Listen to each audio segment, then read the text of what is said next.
오늘 이 시간은 이제 2023년도 공예배로는 이제 마지막 예배라고 할 수 있겠습니다. 모사제의, 성사제천이라는 말이 있습니다. 이제 삼국지에 보면 제갈량 혹은 제갈공명이라고 불리는 사람이 있는데요. 이 사람은 그 지혜의 모략에 대해서는 감히 타의 추종을 불허할 정도로 아주 뛰어난 그런 지략가로 이제 소개가 되고 있습니다. 근데 이 제갈공명이 사마의의 군대를 이제 몰아놓고서 불로 화공으로 전멸을 시키려고 하는데 그 순간에 하늘에서 비가 쏟아져 내려서 이제 그 작전이 실패하고 수포로 돌아가게 됩니다. 그때 제갈공명은 이제 하늘을 바라보면서 아주 유명한 탄식을 합니다. 사람이 이를 꾸미지만 이를 성공시키는 것은 하늘의 뜻이라고 하는 말. 그것이 이제 모사제인 성사제천이라는 말입니다. 그런데 성경에도 이와 똑같은 그런 말씀이 있습니다. 잠언서 16장 9절인데요. 같이 보시겠습니다. 시작. 사람이 마음으로 자기의 길을 계획할지라도 그의 걸음을 인도하시는 이는 여호와시니라. 아멘. 2023년도가 이제 모두 다 지나갔습니다. 제가 벌써 한 11월경부터 10월경부터 그랬네요. 올해 이제 마지막을 잘 마무리하고 유종의 미를 거두었으면 좋겠다.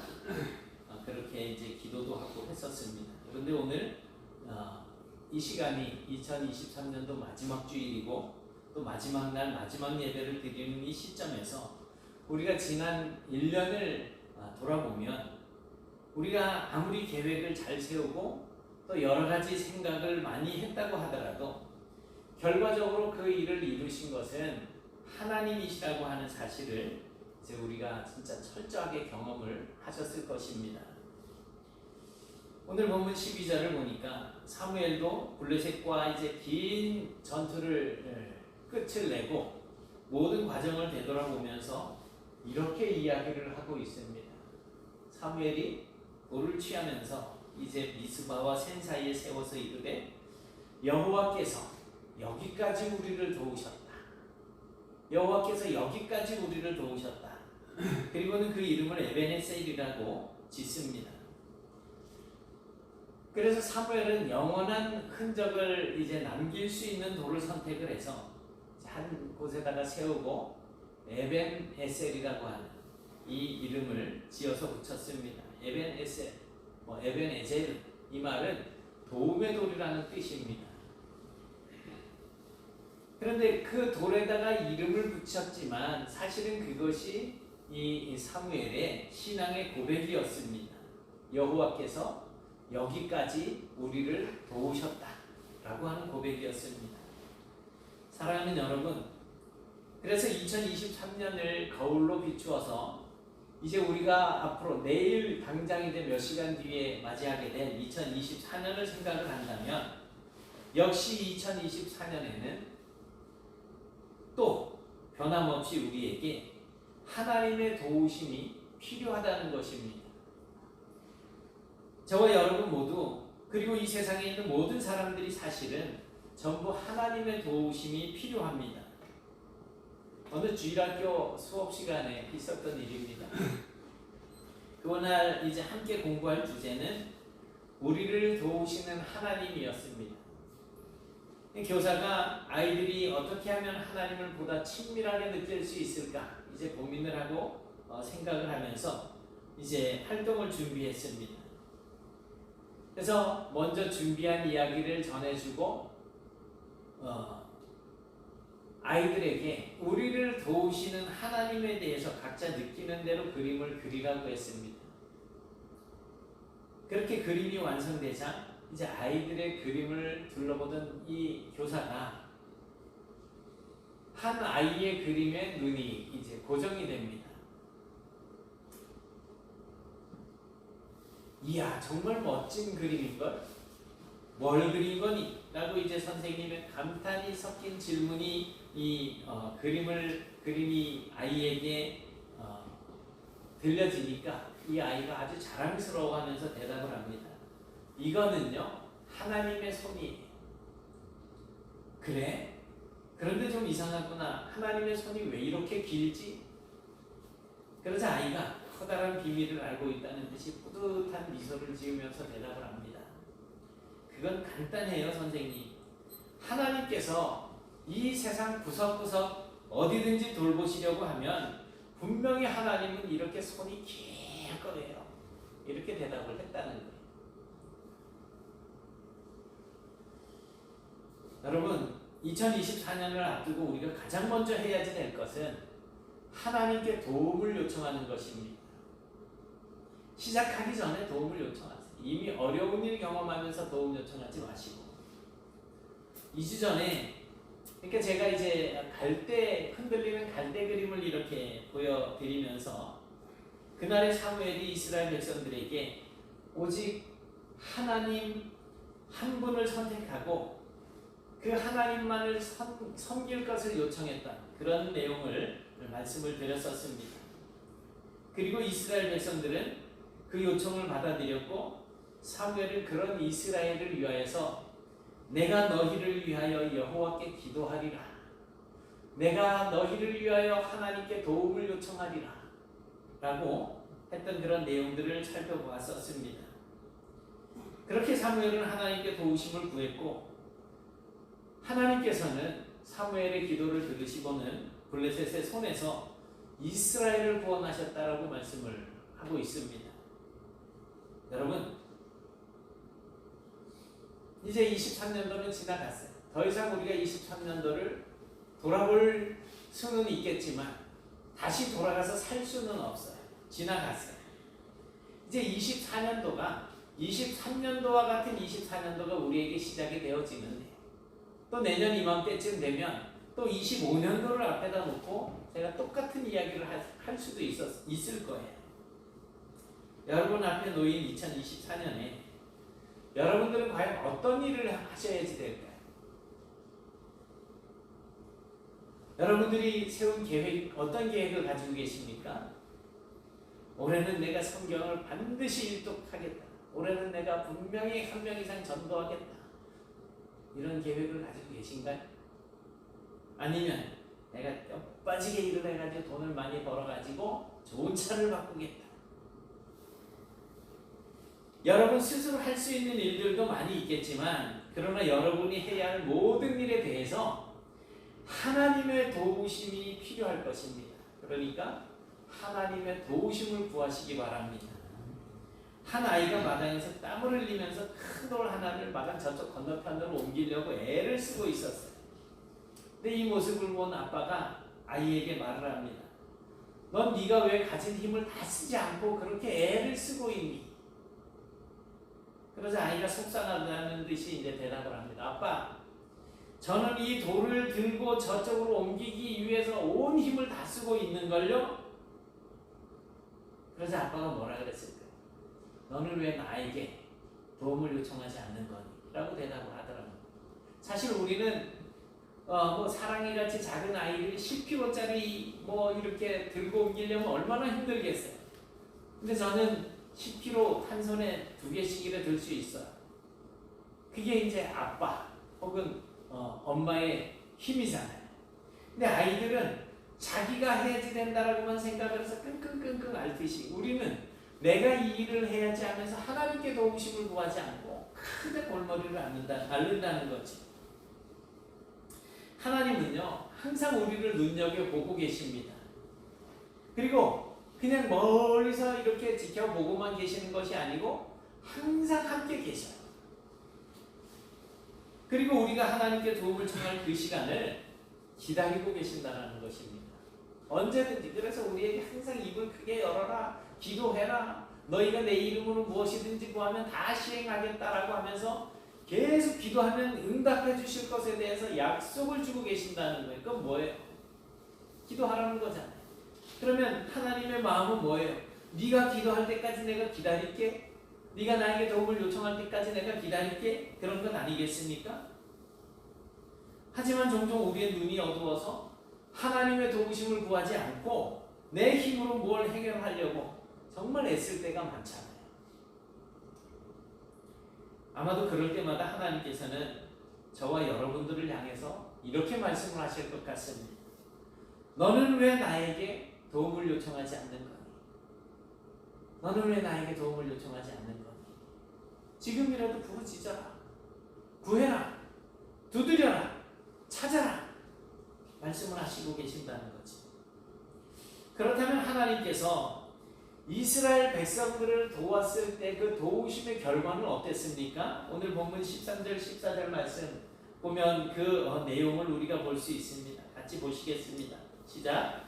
이에 블레셋 사람들이 굴복하여 다시는 이스라엘 지역 안에 들어오지 못하였으며 여호와의 손이 사무엘이 사는 날 동안에 블레셋 사람들을 막으시매 블레셋 사람들이 이스라엘에게서 빼앗았던 성읍이 에그론부터 가드까지 이스라엘에게 회복되니 이스라엘이 그 사방 지역을 블레셋 사람들의 손에서 도로 찾고 또 이스라엘과 아모리 사람 사이에 평화가 있었더라. 아멘. 하나님께 도움을 요청한 그 첫 번째 결과, 블레셋 사람들이 그렇게 와서 괴롭히던 블레셋 사람들이 다시는 이스라엘 지역 안으로 들어오지 못하도록 누가? 하나님이 막으셨다는 거예요. 하나님. 여러분, 정말 이런 일이 가능할까요? 막 저 북쪽에서 막 미사일을 쏴대고 동해안에다가 터뜨리고 뭐 막 그냥 핵실험을 하고 뭐 이러는데 하나님 막아주세요 하면 정말 막아질까요? 가능합니다. 충분히 가능합니다.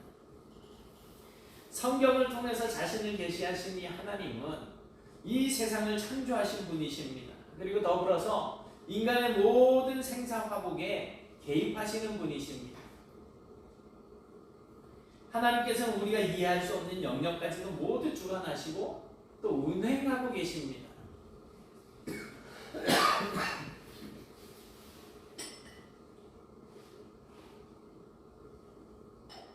그렇기 때문에 우리가 우리의 하나님께 나의 어떤 인생을 놓고 도움을 구할 때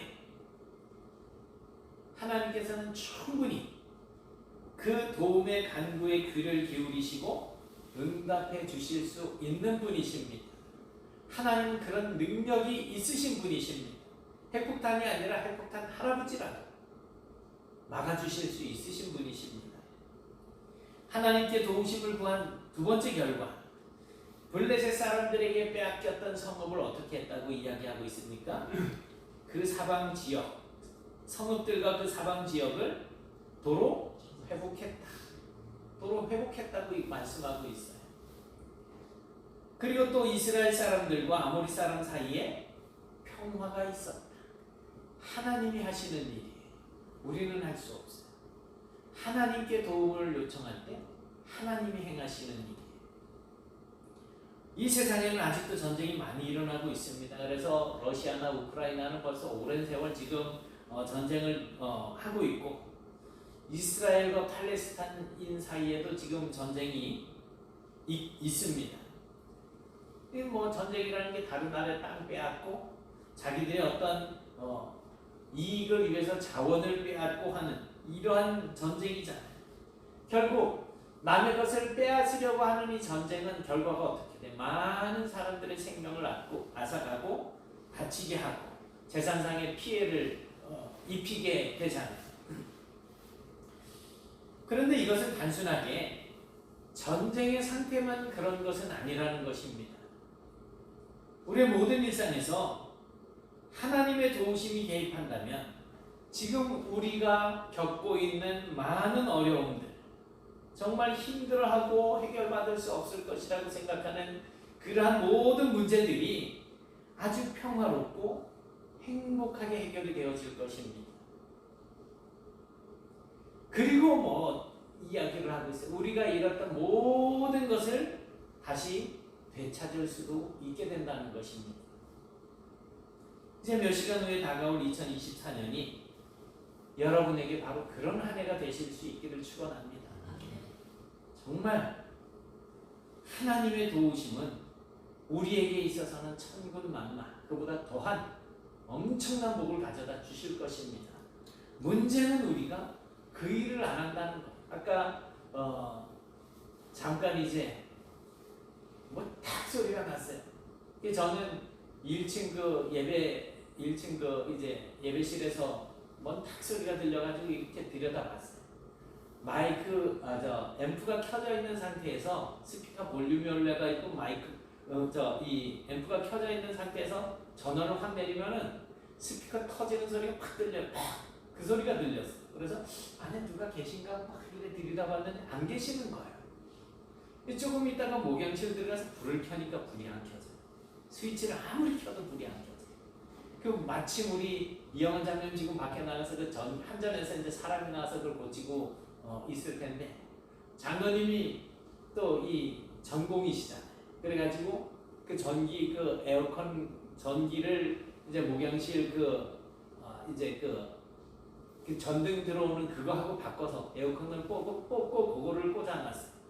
그게 빠지니까 인터넷이 안 돼가지고 우리 조영재 원사님 이거 하시는데도 좀 불편했었고, 저도 여기 가서 인터넷을 잠깐 써야 되는데 못 써가지고 내려가가지고서 어떻게 하다가 전기를 바꿔 끼는 바람에 이제 올라와가지고 잠깐 해결됐던 거예요.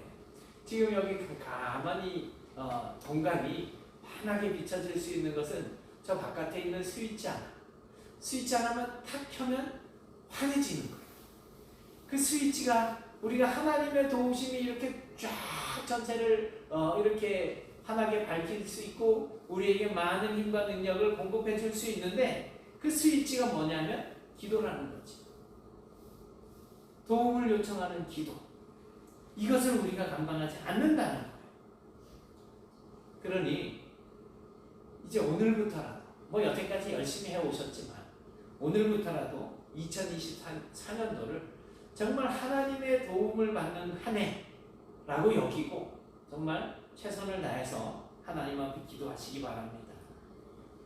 사무엘은 이스라엘 백성들이 끝까지 하나님을 경외하고 존중히 여기는 그러한 자세를 가질 수 있도록 악착같이 그들을 가르치고 또 교육을 합니다.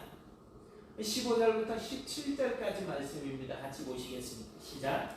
사무엘이 사는 날 동안에 이스라엘을 다스렸으되 해마다 베델과 길갈과 미스바로 속회하여 그 모든 곳에서 이스라엘을 다스렸고, 라마로 돌아왔으니 이는 거기에 자기 집이 있음이니라. 거기서도 이스라엘을 다스렸으며 또 거기에 여호와를 위하여 제단을 쌓았더라. 아멘. 사무엘은 자신이 이 땅에 살아있는 날 동안에는 끊임없이 그리고 계속해서 이스라엘 여러 도시를 순회하면서 가르치는 일을 했습니다. 그 이유는 지도자 놀이를 하기 위해서가 아니라 이스라엘 백성들을 지속적으로 끝까지 하나님의 말씀으로 가르치기 위함이었다는 것입니다. 그리고 늘 하나님을 경외하는 제사를 드렸습니다. 이제 라마로 돌아왔는데 그곳에 이제 사무엘의 집이 있었어요. 근데 거기서는 이제 얼마나 피곤하겠어요. 우리도 어디 해외 이렇게 만약에 며칠 일에 좀 여행만 갔다 와도 피곤한데, 몇 시간 운전만 해도 피곤한데, 그래서 틈만 나면 잠깐 그냥 눈 좀 붙이고 싶은 그런 마음이 있을 텐데, 계속 순회하면서 이곳저곳 막 돌아다니면서 하나님의 말씀을 가르치고 또 백성들의 잘잘못을 이렇게 따져서 판결을 해주고 그런 일들을 하다가 집에 왔으면 좀 쉴만도 하잖아요. 그런데 거기서 제단을 쌓았다는 거예요. 이런 사무엘의 삶은 분명히 이스라엘 백성들에게 영향을 끼쳤을 것입니다. 그리고 그들이 하나님의 법에서 벗어나지 않도록 하는데 아주 중요한 역할을 했을 것입니다. 이런 사무엘의 모습은 대제사장, 그때 당시에 대제사장이 엘리 대제사장이었었어요. 그리고 그 두 아들 홈리와 비느하스는 아주 악한 일을 행하던 아버지가 제사장이니까 그 아들들도 제사장이죠. 근데 자기들이 좋은 고기 건져가기 위해서 갈고리로 막 건져가는 그런 일들도 하고 아주 악을 행했어요. 사무엘의 모습과 엘리와 그 두 아들 홈리와 비너스의 이 삶에 아주 극명한 대조를 그려주고 있는 것입니다. 사실 우리에게도 좋은 지도자는 필요합니다. 하나님을 경외하는 지도자, 하나님을 두려워하고 하나님을 존중히 여길 수 있는 지도자가 필요합니다. 이런 지도자를 위해서 기도하십시오. 저는 부족해서 여러분들에게 그런 지도자가 되어주지 못해서 정말 송구하고 죄송합니다. 저를 위해서도 많이 기도해 주세요. 여러분, 2023년이 다 지나갔습니다. 모사제인, 성사제천. 사람이 마음으로 자기의 길을 계획할지라도 그 걸음을 인도하시는 이는 여호와시니라. 이 말씀을 꼭 기억하시기 바랍니다. 그리고 다가올 이 2024년의 모든 일을 위해서 하나님께 도움을 구하시기 바랍니다. 여러분의 2024년 한 해가 하나님의 도우심으로 말미암아서 정말 행복한 한 해, 기쁨과 평안이 넘치는 한 해가 되실 수 있기를 주님의 이름으로 축원합니다. 사랑의 하나님, 고맙습니다. 오늘 저희들이 하나님 은혜 가운데 또 이렇게 귀한 말씀을 듣습니다. 저희들은 부족하고 연약하여 감당할 수 있는 일 없사오나 저희들이 계획한 일 그것까지도 하나님께서 선한 길로 인도하여 주셔서 가장 좋은 열매를 맺게 해주실 줄 믿습니다.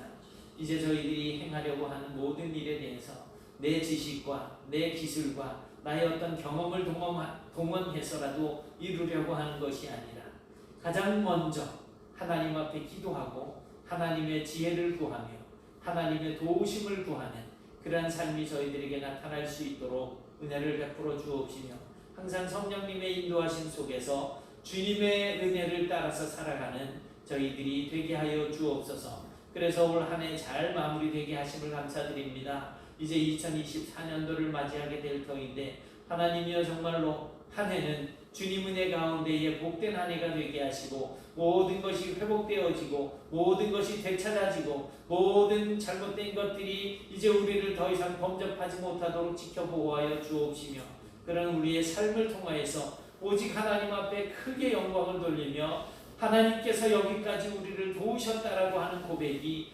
날마다 우리의 입술로 되어질 수 있도록 은총을 허락하여 주옵소서. 예수님 이름으로 기도드리옵나이다. 아멘.